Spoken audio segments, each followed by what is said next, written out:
My name is Ellen Wilkinson and I'm one of the department librarians at LSE. This short presentation looks at formatting your references.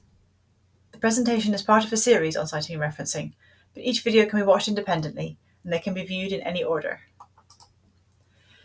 Here's an example reference list, just a couple of things about the ordering that I wanted to point out. You can see the list is displayed in alphabetical order by the author's surname. If there are two or more sources by the same author, then they're ordered chronologically. And there's also an example here of two sources with the same author and year, and these are differentiated using an A and B after the date. There's no one style that's used at LSE, so it's important to check with your department what style they recommend. Once you've chosen a style, it's useful to have a source on how to reference materials in that style. LSE Library subscribes to a resource called Cite Them Right, which you can access via library search. It has tutorials and guides on citing and referencing and how to reference different styles.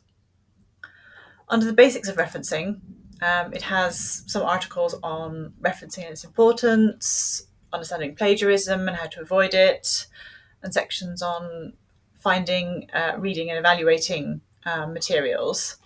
And then right down to the bottom, there's some style-specific guidance with articles on how to quote and paraphrase in specific styles.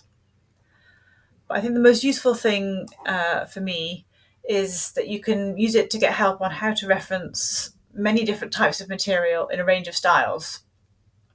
It tells you the information that you need, and it shows a worked example and talks about the formatting as well. So if I choose a style from this Choose Referencing Style menu, you can see that it lists lots of different types of sources that you might want to reference. So, for example, if I wanted to reference a chapter in an edited book, I can choose that option.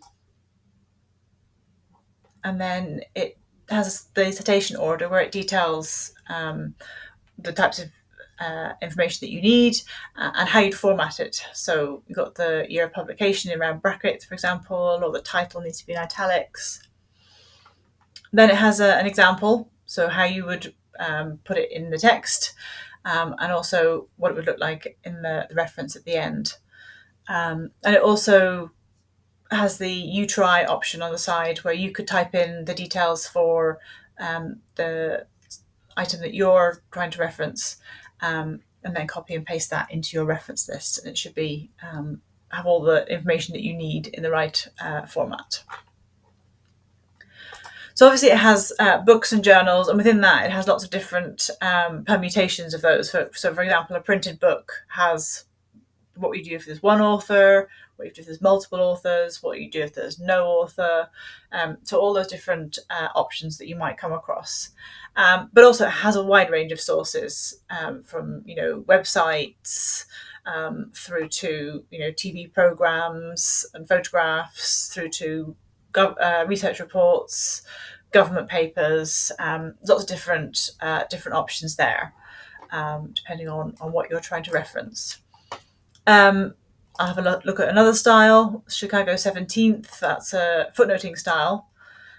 So if I look at a printed book there, you can see it's a slightly different list of things, and it has the example of what you need in the footnote at the bottom of the page, but also the bibliography or reference list right at the end.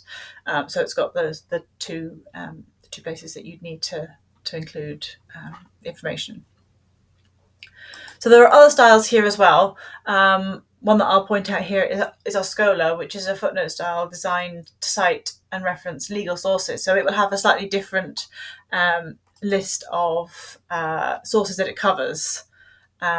It just depends on what sources are covered by that style. Thank you for watching this video. Please do take a look at other videos for further information on how to cite and reference correctly. And if you've got any questions or queries, do ask your department librarian, who'll be happy to help.